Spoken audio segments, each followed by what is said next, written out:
Big P here. Just waiting for Julian. It shouldn't be 2 seconds. So, big exciting night on Sky tonight, wasn't it? Or was it? So, here he is. How you doing, Milado? You all right? Russell, how are you doing, pal? All right, mate. What you on with? I'm smiling at the thumbnail. Yeah. It's Big Fraser! Big phrase, mate. We're hot off the press here, aren't we? This is an instant video reaction. Yeah, it's Big Fraser on the scene. What do you think? Oh, I mean, where do you want to start? There's two schools of thought. There's a school of thought that has only had 7 fights. He needed 10 rounds. Let's not overreact.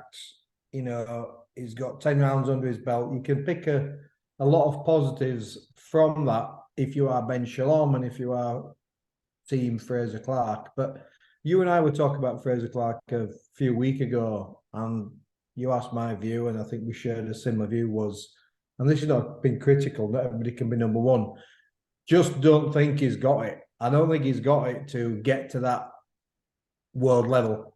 Even though I like him as a pundit, I like him as a person. He doesn't have it, mate. He doesn't have the gears. And I feel we're almost watching an Audley Harrison here. You know, you get a lot of heavyweights, as you know, or fighters now, they stay around in the amateurs for too long because it's lucrative. They get paid, they get salaries, they get looked after, they get the food, the bed and board, they get cars, sponsors, the whole lot. I get why people hang around for Olympic medals, but he's 32 in August and he's still looking like an absolute rank novice. And I know Vax got experience, but that was a real old, out of shape man in there tonight. And it was really unimpressive. Really unimpressive.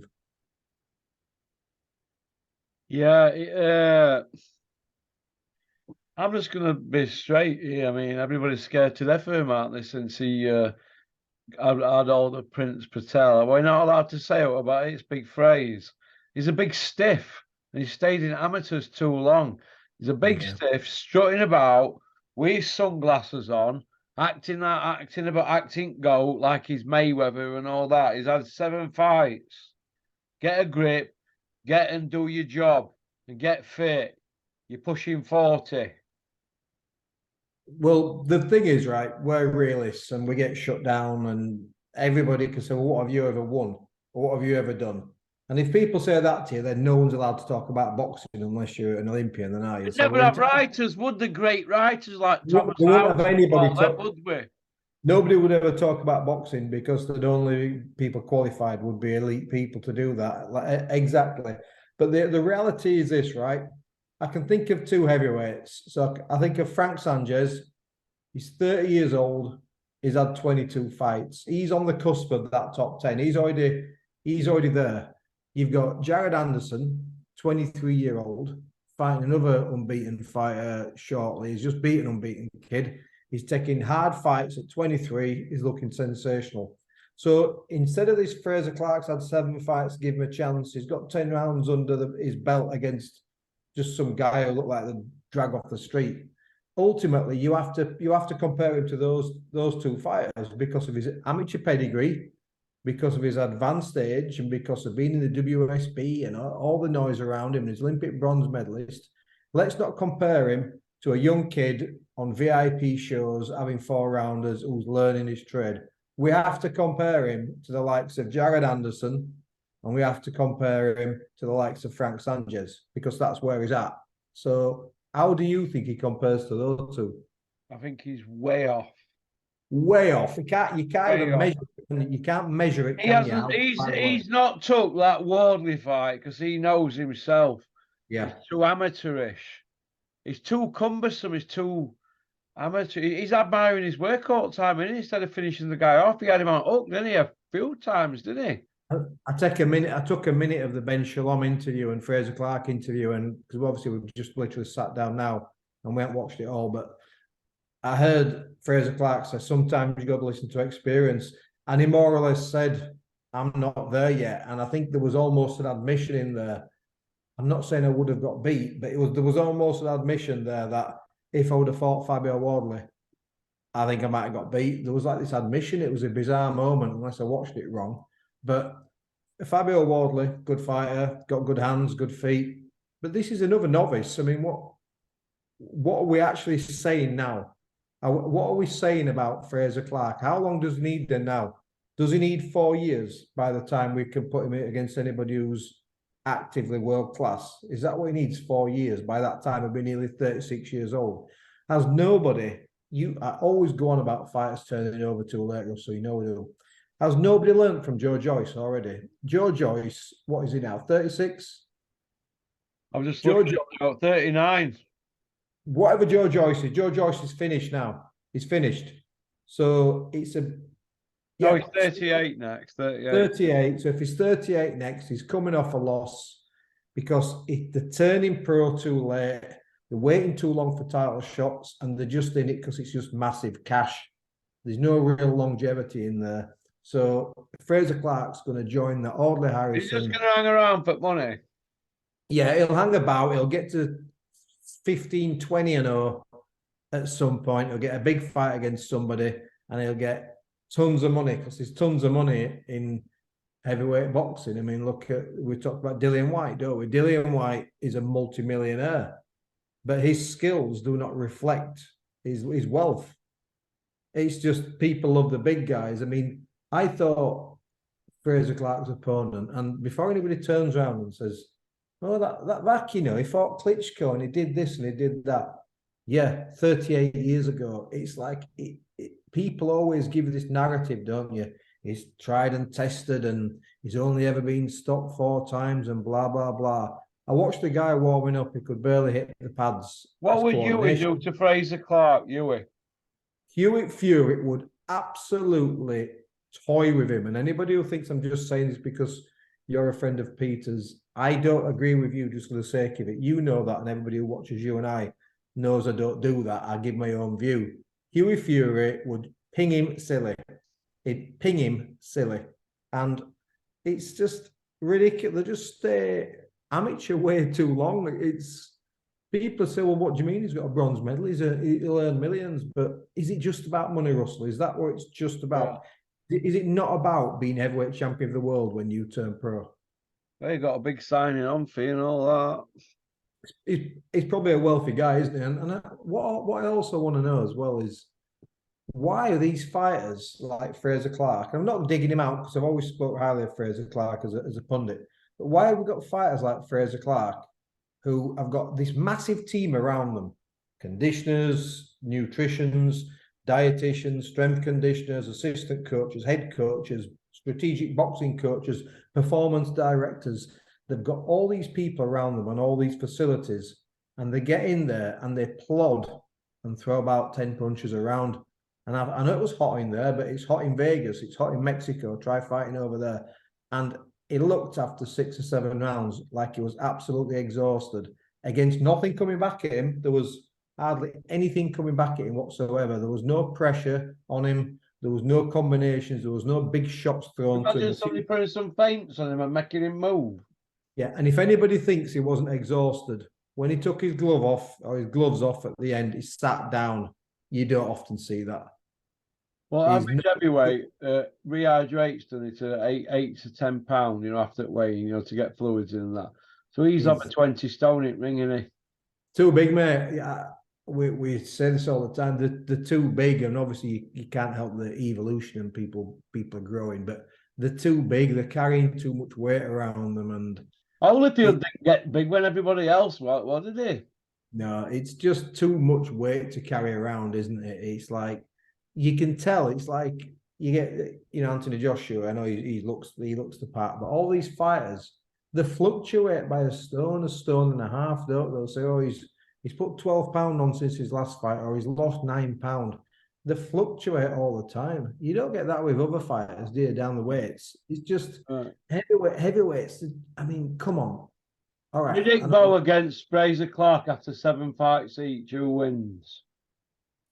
Riddick Bowe on his debut would just trounce him. And I'm not dissing Clarke. I'm just saying that there's something as well, isn't there? There's a theme with the flagship fighters that Sky have got. They're just not that great, are they? I don't know if they're not good at talent spotting. I don't know if they're backing the wrong horses. I Well, don't they've know. got Boatsia, Liam, and it's Big Freeze. So we've got three fighters there who they put a glass eye to sleep, couldn't they, based on their performances. And if I'm being hard on Fraser Clarke, don't have him as a main event on Friday night.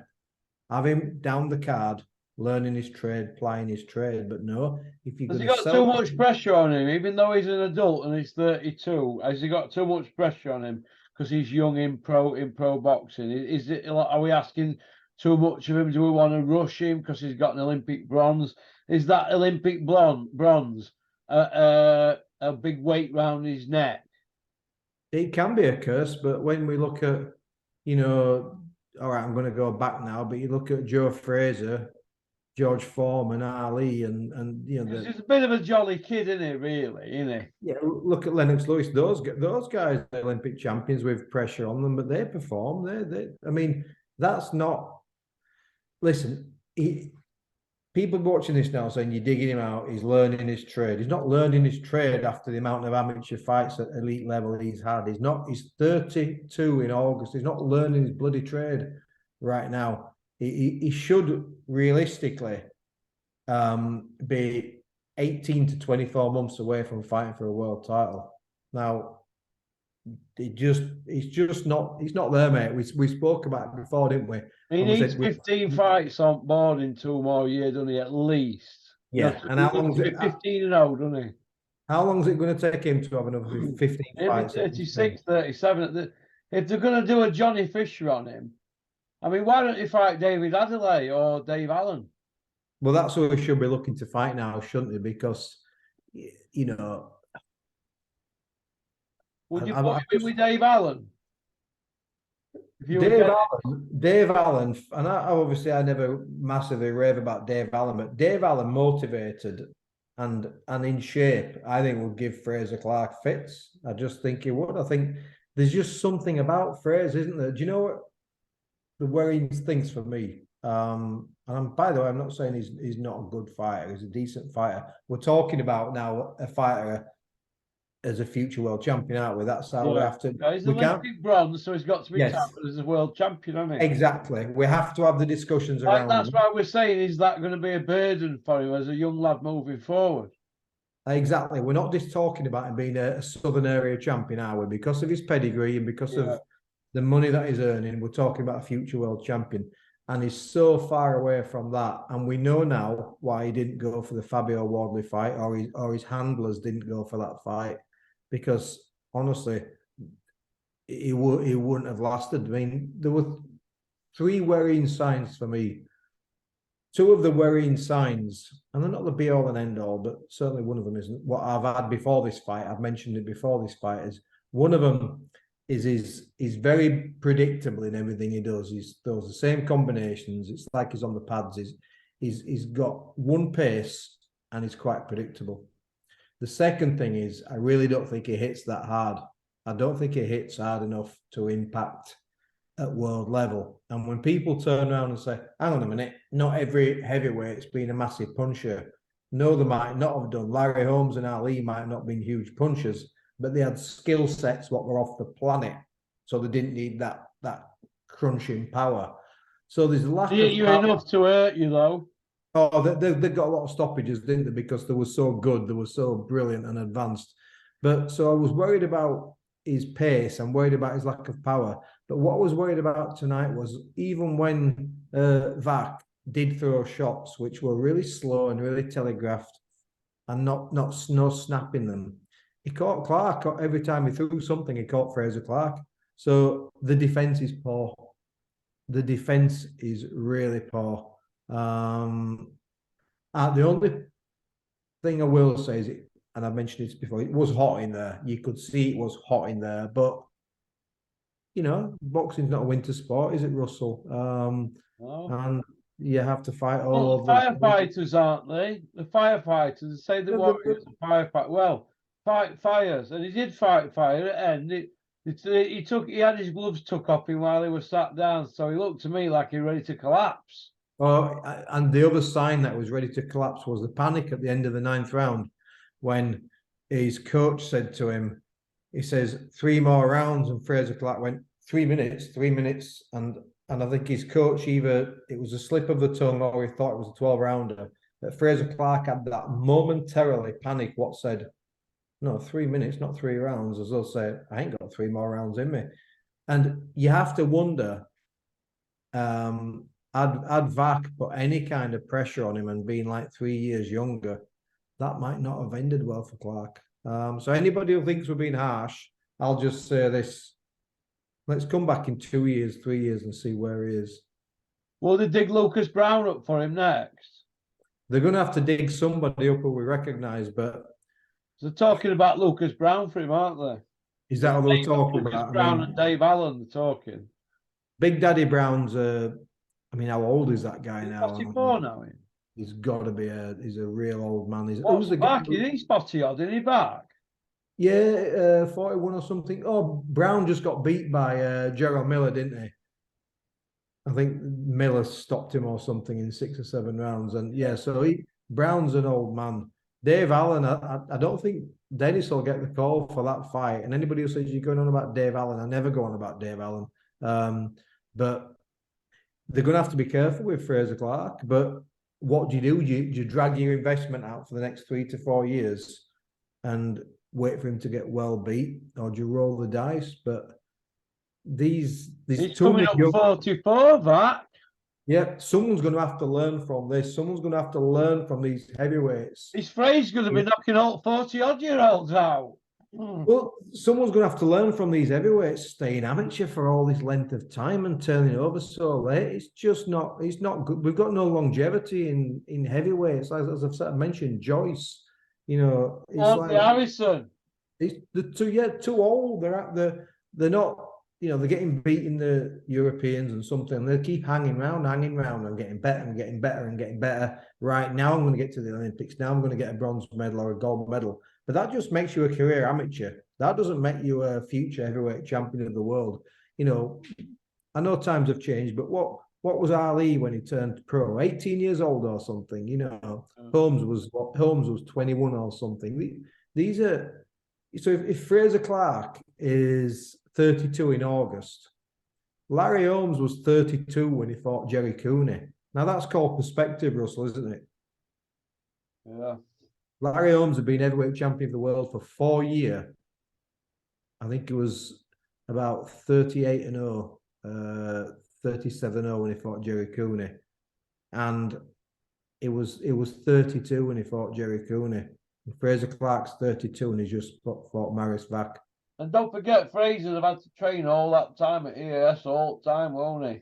That's what I was thinking about, all these people around him, and that's it. He's such a nice guy, isn't he? And he has What's got the some cut-off age then? What's the cut-off age for heavyweights then at amateur level to go pro?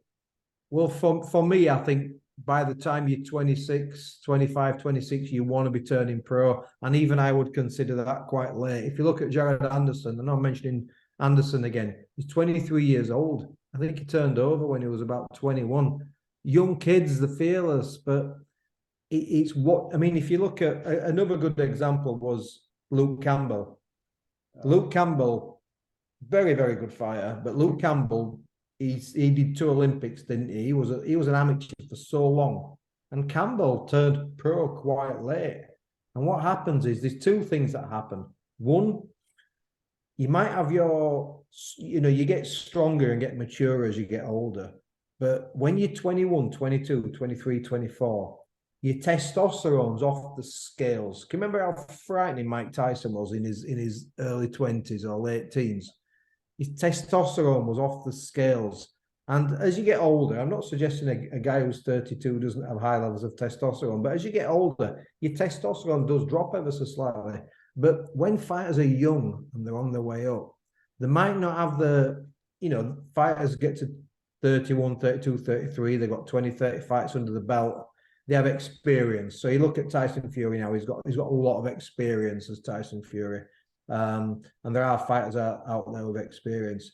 But these younger heavyweights, when you look at the all-time great heavyweights, if you look at the ages that they turned pro and the ages that they won the world championship, they'd be so much younger than this crop that we've got now. And I just think we're getting fighters who might be missing the physical athletic prime. You know, it's the same for all sports, isn't it? If you still get brilliant footballers who in the 30s, in the mid-30s, are majestic footballers, but they always say, don't they, when you get to your mid-30s as a footballer, you lose half a yard. And I think there's something in it. And I think for me, fighters are turning pro, heavyweights are turning pro too late. I think a lot of fighters are turning pro too late. And then they have these careers, they might win belts, but we're not seeing the 7 or 8 year world title reigns that we used to see, are we? And I know times are changing, Russell, but I think they're turning pro too late. I've said it too many times. I might be stuck in the dark ages, but amateur boxing, what we keep hearing all the time, right, is amateur boxing and professional boxing is different. They're like very, very different sports. And I believe there's a big difference between the amateurs and the pros. But I know Terry's mentioned this before, and he's explained it really well and really articulate. But your capacity for learning, you have a window when you form your style, and you have a window when you have a capacity to learn.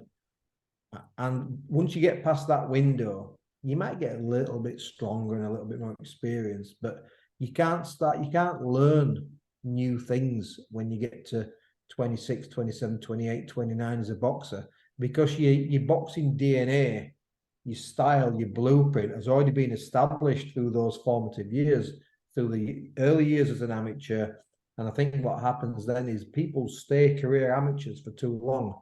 That style becomes embedded in them. So Luke Campbell was a good example. Luke Campbell, very, very good fighter, but he never really shook off his amateur style. Audley Harrison never shook off his amateur style. And if you look now at Fraser Clarke, I don't think you're going to see Fraser Clarke transition that style into what's required at the pro level in the next 3 to 4 years. I think you'll just see the very, very similar style with Fraser Clarke, because he's done something for so long now, if this makes sense, his style and his capacity for learning new things, it's hit a ceiling. And that's what we're seeing. So people say things like, oh, he needs a 10 rounder, he needs an 8 rounder, he needs this, he needs that. I'm not so sure. You're not going to see massive improvements. And I didn't see those massive improvements in Joe Joyce. But you watch some of these young heavyweights come through. You watch the difference with some of these young heavyweights, even like the Moses Atuma, guys who are turning pro quite young. You watch how they develop as fighters over the years, and they'll be so more advanced.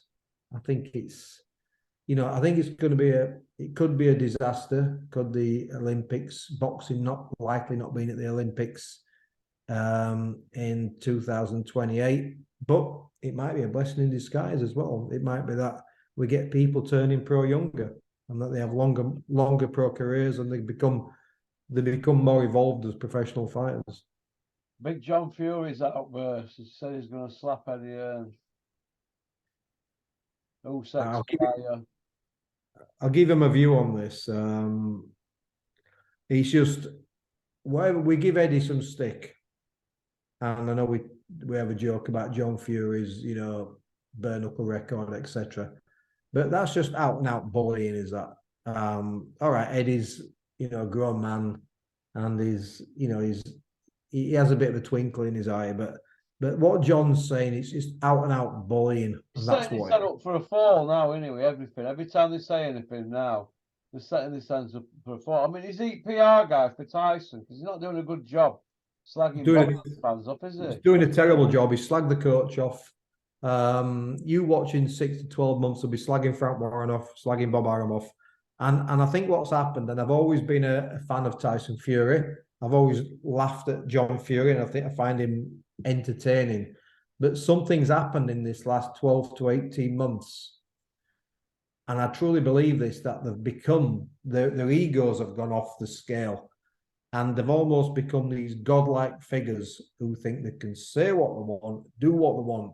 but they also have this almost like narcissistic trait that, you know what, absolutely nobody's on our level.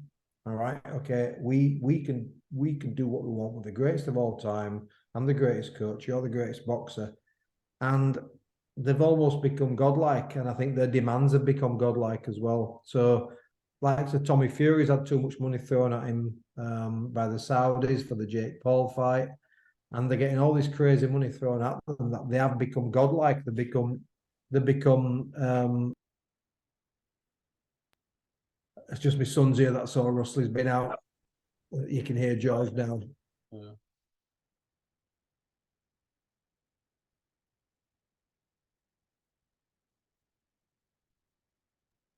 So all happening here, Russell. Yeah, Kelsey's just been out as lad. He's been to rugby, so they've become almost godlike, and I do think their egos have gone off all over the place. And this threatening Eddie Hearn, and that's what it is. Don't make no mistake about that. People will say it's tongue in cheek.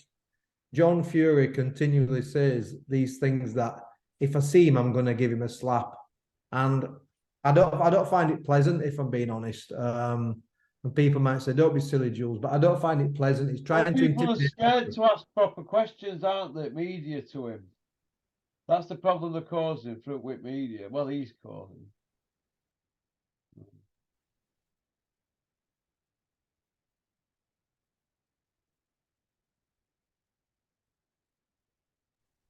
Sorry, Russell, my son's had a few beers, mate. Yeah, people are scared, and I think they're intimidating people. They're intimidating interviewers. They're intimidating anybody who dare question them. Anyone at all who dare question them. And I think that's why when we had the situation and people said, oh, that isn't what he said. This is exactly what he said. When they talked about the Derek Chisora fight, they said in several interviews, they said, he's going to be the first champion to have two trilogies. That's what they said, didn't they? The first heavyweight to have two trilogies. And we all know that Ali had two trilogies and Holyfield had two trilogies, but none of the reporters pulled them up on it. No. Because they're intimidating people, because you can't even correct them now. You can't pull them up on anything or correct them, because I've done like the British public. I've done a U-turn on the Furies, and I think they're out and out bullies, if I'm being honest. Not all Furies are. Absolutely. I'm talking about father and son. I'm talking about Tyson and John. Them around them, nobody's correcting them. It's a bit like Mike Tyson's entourage. Nobody at any stage said, "Here, Mike, don't carry off like that."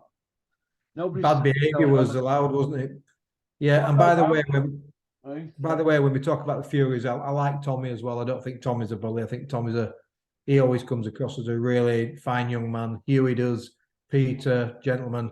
But I think John's an out and out bully. Well, the proof's in the pudding, let's see, but they're not doing any fighting. And John's been out of jail 8 years, he's not slapped anybody yet. He's all talking. Well, it's like anything. Eddie Hearn's a businessman. He's not a fighting man. He jokes about himself. He says, I'm not a fighter. I'm soft and I'm this and I'm that. But I don't think that's a pleasant thing. If there is going to be a tournament in Saudi Arabia and all these guys do get together, you just don't go around threatening people. It's just not nice. It's not decent. And I don't like it, mate. I don't like bullies, and I never have done. I don't like them. I think just intimidating someone because you're loud, you're vocal, and you got size. I don't think that's a good thing to do. No, he says Usyk pulls out at the bar fight. I don't think that. I think Usyk keeps that fight going to keep his tools sharp. Yeah, I think they need to stop concerning themselves with what everybody else is doing in heavyweight boxing, and they need to either get some fights out of the way, get something signed up, or just go away and give the belt up and let all these fighters who are waiting for title shots fight for the belt. And I'm saying the same thing. I don't like it, mate. I've seen something in the past 12 months, just behaviours, and what I don't like, as we've said, no one can say anything about them. The press can't say anything. And it's such a shame because I genuinely was a big Tyson Fury fan. And I still am to some extent. But it's this, as I've said, it's this godlike behaviour. You know, I think, I don't know what they're taking to behave like that, to have this, I am untouchable. And I'm sorry, John Fury. I like John Fury to some extent. I find him funny, entertaining. But this stuff he keeps talking about him breeding like he's some, you know, is some Grand National winner, or is some stallion that is only got the finest sperm, you know, that there is. What's John Fury's CV in boxing? What level was he at as a boxer? Where's this even come from? It's come from him, hasn't it? It's a rumour he started. He's got some talented sons. It's a talented family.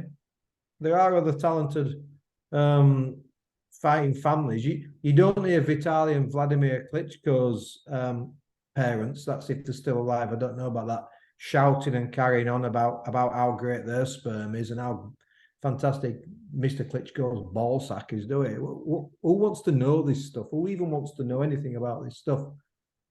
All right. Is Dylan White going to beat Nuchisora now? You know, 13 losses, still pay-per-view. You know what? I'm really feeling sorry for Dillian White at the moment, because it's almost like he's almost like irrelevant, isn't he? The talking about fights, the talking about the Joshua fight, looking like the Dillian White fight in August, etc. It's looking like it, and no one's even bothered telling Dillian White of he's not getting treated great, is he? And you can see why he's not in love with Eddie Hearn at the moment. Why he's, imagine just waiting to be told when everybody else has been told that you're fighting Anthony Joshua and you haven't even had the decency to tell the fighter and his representatives. I think it's poor treatment, but this is boxing. Dillian White hasn't always helped himself with the things that he says, but I don't think he'd be a Chisora, to answer your question. I can't see Dillian White hanging around taking loss after loss after loss. I think if White gets one more loss, I think he'll just ride off into the sunset, because he's earned an absolute fortune, hasn't he? What about Conor Benn then and Eddie? What do we do now? The title got the video. Oh, apparently Conor Benn is fighting Eubank in September, and it's pretty much a done deal, according to Frank Smith. I've not seen that. I just saw the headline and saw some of the comments. It'd have been hard at ring then, about 18 months only then. So, well, unless I've missed it in today's news, we've still not had the UCAD results, have we? Not the results. We haven't had the outcome of his suspension. And does that mean that is he banned? Is he not banned? Or they're just going to ignore that and do the fight anyway? I think, was it Steve Bunce? He wasn't talking about Conor Benn, but I did catch something with Steve Bunce a few days ago. They're asking about the heavyweights, and I think he was talking about boxing in general. And they said something quite powerful for me for Steve Bunce, because Steve Bunce is a passionate man, isn't he? He loves boxing and he loves talking about boxing. He gets excited. I quite like Buncey, but Steve Bunce said, do you know what? I'm not right bothered now. I don't even care what happens at heavyweight. And that's how I feel now about the likes of Conor Benn. I couldn't care less now. I mean, if he gets a ban or if he fights on and earns 20 million, I couldn't care less. What I care about is watching Spence and Crawford, two absolute ring geniuses, find out who's the number one in the world. I care about watching Tank Davis and Garcia, Lomachenko and Haney, with Josh Taylor and Teo Lopez. How brilliant was Lopez last weekend? We got some good fights out there, Russell. And I think the Conor Benn, you do whatever you want, Conor Benn. I couldn't care less. Bit like Steve. That interview with him going on about his 10 million worth or something. Did you see it? I haven't. I try and watch the odd thing to keep up to breast. Why would you say I'm worth 10 million? And why would you say that? I don't know, because this is exactly what I've just said about Tyson Fury. Is obviously heavyweight champion of the world, but this is what I've said about the Furies.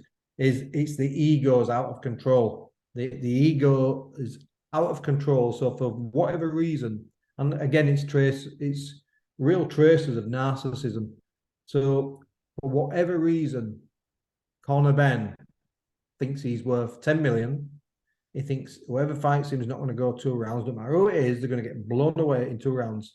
And is when someone says things like the best for the best, you know, of his Rolex watches and his heated seats and having his car wrapped or all this kind of stuff, the best for the best, the best for the best. When people start talking like that, their egos are off the scale, mate. And that's why, you know, something sound like we're criticizing boxers, but there are some great boxers out there, some real fine human beings. And that's why when I listen to the likes of Usyk, I just think, what a man. What a man, you know, Alexander Usyk is. And if you give me a choice of having who do you want to look up to as a heavyweight champion of the world, I'd say Alexander Usyk. Who do you want to look up to as a unified welterweight champion of the world? I'd say Terence Crawford. Fine human being, not controversial, good guy. And I want to see these fighters, mate. I want to see good sportsmen, fair sportsmen, competitors, modest guys. Those are the guys who I look up to. These showboats who do a lot of talking but not a lot of fighting, I couldn't care less, mate. Yeah, do you think Eubank will fight him in Saudi then? Do you think it'll be on or? Yeah, he'll take the cash. He'll do what's best for him. And I think there's an element of Eubank still thinks he'll beat Conor Benn, by the way. I think he thinks I'm still too big for him. I'll beat him, not a problem. But Eubank's finished. He's absolutely finished, and he'll never learn because he'll never take it seriously. He won't be coached. He's an uncoachable fighter. He only wants people around him who have got bigger egos than him, like Roy Jones, who were talking about David Hay. That shows how serious he is about, you know, learning. You can't tell him anything. You couldn't tell his dad anything, and you can't tell the son anything. And it's such a shame.